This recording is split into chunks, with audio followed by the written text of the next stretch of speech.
Assalamualaikum warahmatullahi wabarakatuh. Nama saya Ainun Nur Fatimah dari S1 Manajemen. Di sini saya akan menjelaskan tentang suap, gratifikasi, dan pemerasan untuk mata kuliah Pendidikan Anti Korupsi dan Etik UMB. Langsung saja. Tindak pidana korupsi dalam pasal 12B ayat 1 Undang-Undang Nomor 31 Tahun 1999, Undang-Undang Nomor 20 Tahun 2001, pada pasal 2 ayat 1, setiap orang yang secara melawan hukum melakukan perbuatan memperkaya diri sendiri atau orang lain yang suatu korporasi yang dapat merugikan keuangan negara atau perekonomian negara dipidana dengan pidana penjara seumur hidup atau pidana penjara paling singkat 4 tahun dan paling lama 20 tahun dan denda paling sedikit 200 juta rupiah dan paling banyak 1 miliar rupiah.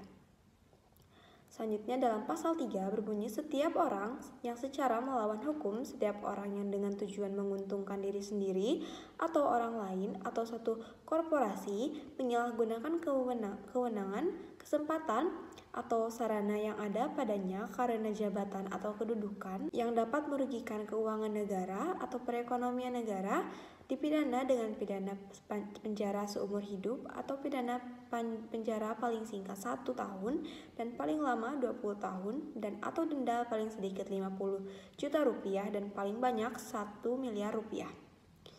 Dijelaskan dalam 13 buah pasal dalam Undang-Undang 31 Tahun 1999, Undang-Undang Nomor 20 Tahun 2001 tentang tindak pidana korupsi, Tipikor. Berdasarkan pasal-pasal tersebut, korupsi dirumuskan ke dalam 30 bentuk atau jenis tindak pidana korupsi. Ke-30 bentuk atau jenis tindak pidana korupsi tersebut pada dasarnya dikelompokkan menjadi 7 kelompok. Yang pertama ada kerugian keuangan negara, kedua suap menyuap, ketiga penggelapan dalam jabatan, keempat pemerasan, kelima perbuatan curang, keenam benturan kepentingan dalam PBJ, dan ketujuh gratifikasi.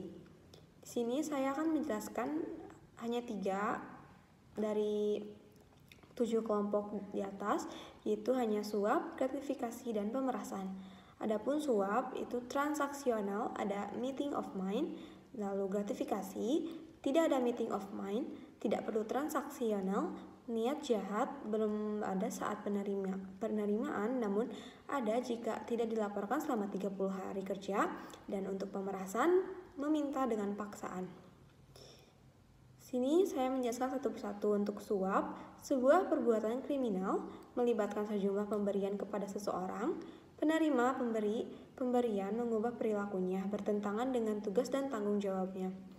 Adapun contoh kasus suap yaitu dalam gift of influence bertujuan menjilat atau mengambil hati pejabat publik sehingga diharapkan memperoleh perlakuan khusus di kemudian hari. Yang kedua ada gift of gratuited apresiasi atau ungkapan terima kasih atas layanan yang diberikan pejabat publik. Selanjutnya membahas tentang gratifikasi adalah pemberian dalam arti luas yang meliputi pemberian uang, barang, rabat, diskon, komisi, pinjaman tanpa bunga, tiket perjalanan, fasilitas penginapan, perjalanan wisata, pengobatan cuma-cuma, dan fasilitas lainnya.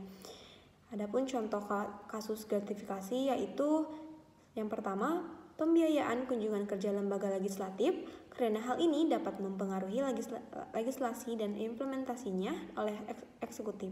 Yang kedua, uang retribusi untuk masuk pelabuhan tanpa tiket yang dilakukan oleh instansi pelabuhan, Dinas Perhubungan, Dinas Pendapatan Daerah. Yang ketiga, pengurusan KTP atau SIM atau paspor yang dipercepat dengan uang tambahan. Adapun perbedaan suap dengan gratifikasi yaitu dalam suap ada pertemuan tertentu, lalu ada kesempatan pemberi dan penerima, lanjut lagi mengubah keputusan atau perilaku penerima, dan terakhir ada niat jahat telah ada saat penerimaan. Sedangkan gratifikasi tidak ada pertemuan tertentu, terus tidak ada kesepakatan pemberi dan penerima, dan belum tentu mengubah keputusan atau perilaku penerima, terakhir belum ada niat jahat saat menerimanya. Selanjutnya pemerasan merupakan istilah dalam hukum pidana untuk pemerasan atau Pemfitnahan,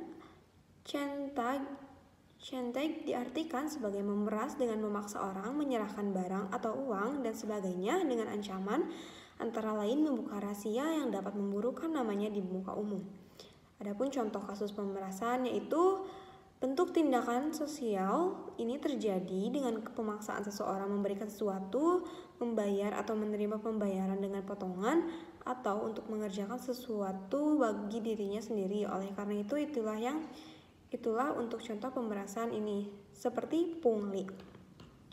Sekian presentasi saya. Mohon maaf bila ada salah kata. Terima kasih. Assalamualaikum warahmatullahi wabarakatuh.